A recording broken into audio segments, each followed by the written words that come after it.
that I am a living example that females from any culture can get into any industry in Australia, including the Australian Army. To be able to contribute your skills to make Australia great. Yes, at times, your choices are challenged by society, but I encourage you to take risks, to stand your ground, and believe that voice in your head that says that you can do it. It has been done before by Oprah Winfrey, Mother Teresa, Nelson Mandela, Julia Gillard, Muhammad Ali, and including myself, Kabura Ali.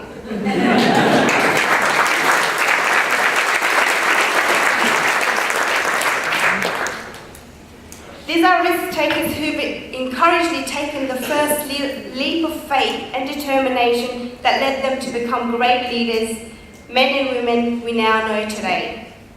Role models that we can take life lessons from. And today I want to share with you some of my guide to life that you can, hopefully implement it in your own life.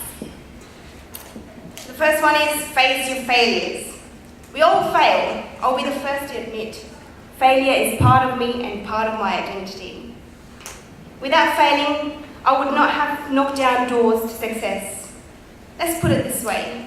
We must change our perception towards failure. Let's make failure our friend. See it as a challenge and work towards continuous improvement. When we fall, you get up, try again to get better. Teamwork. At my recruit training, without teamwork, I don't think I'll be a soldier today. Yes, admittedly being the tiniest and smallest soldier my superiors have met. The first thing and the most difficult thing I found during the 3 months of training was the pack marches. My pack was 25 kilos and I had my helmet, weapon, body armor. That did not help at all. My one step was four of the boys' step. But in those moments when there was the tiniest hint of hope left in me, I would hear, Ali, you can do it. Keep going, one step in front of the other. From my fellow recruits that kept that hope burning. Whatever path you choose in this life, make sure you have a team that will march with you. Value. I always ask myself, what value am I bringing to the other person, the job, party, friendship? This is extremely important. Once you start adding value in, you'll see the magic happen, that you'll get value back. Just like the famous saying goes, what you sow is what you reap. And now, give back. Give back is the human art of fulfillment. To reach our greatest potentials, we need to belong somewhere. Aim bigger than just ourselves, our wants and our needs. Regardless of where you are in life, you must give back. It does not necessarily have to be in the form of money. It can be your time, a listening ear, your love and your care. Recently, one of my fellow soldiers has been diagnosed with cancer upon his return from Afghanistan. So on the 27th of October, he's running a fundraiser which is going towards research for cancer. His hope is to create a future free of cancer. And this is the small ways where you can give back and contribute to a community where in the future it will be told in history. So it would be great if you can all join and make time to come. So we'll be flipping tyres from Largs Bay to Henley Beach. So since joining the Army in 2016, I have assisted in helping and feeding 200 hungry and the homeless people with my sister Zara, and I sponsored a child for 1 year. My goal in life is to continue to feed the homeless and poor because it leaves you with the feeling of gratitude and fulfillment that you can sometimes don't get it anywhere else. So when we grow older and go back to our Maker, our family, friends and workmates will make a summary of how much value your life has been given to humanity, what you have done to improve family and community, and for most, and I will be remembered for the risks that we have taken to make a change for our community and for our country. So with the kindest regard, I thank you for being here, and I wish you with a great future than you can imagine. I am Kabora Ali at your service.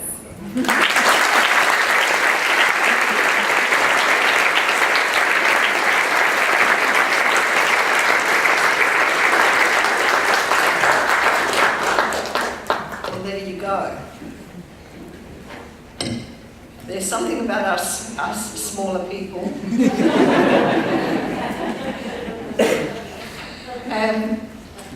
She's a bombshell, what can I say? Maybe that's the wrong word, but that's... just to give a vote of thanks, because I know that you'll be taking up what all the speakers have said about civic duty, which is part of also belonging, finding work that, and also dealing with how you see the world, and dealing with how you can negotiate the world as it is in Australia today, rather than seeing that because you may be a new arrival or look different or whatever, that somehow or other this is a discrimination against you. You can use it as a positive or negative. And I think that that's the major thing that we want to try and deal with today. A vote of thanks to the speakers from Yasan Hasanyar, President of the Multicultural Youth Link SA.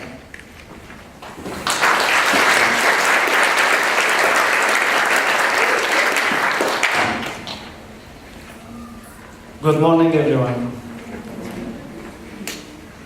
I'm Yasin Hasanyar, Chairperson of Multicultural Youth Link SA and Australian Migrant Resource Centre Board Member, representing migrant and refugee youth. I am deeply inspired by the stories and words of encouragement and wisdom by our keynote speakers. Mr. Dennis Yengi, Certified Public Accountant and Financial Consultant of Primary Industries and Regions person. And also Private Kubra Ali, the first Afghan woman in the Australian Army. It is a privilege to provide a vote of thanks to Dennis and Kabora for their presence and sharing their inspiring stories. They are indeed role models for all of us who have come to Australia to start new lives. I will keep your words in the deepest of my thoughts to remind me that in Australia, young people can achieve as much as they can. They are the voices of young people that we all want and need to hear. Thank you both for sharing your life and experience today with us. And also I would like to thank a special thanks to Honorable Jing Lee, MLC Assistant Minister to Premier, and also Eugenia, CEO of Australian Migrant Resource Centre, Ms. Helen, Commissioner for Children and Young People. And at the end, I would like to say thank you, Australia, for being such a great country. And thank you all for having me. Thank you.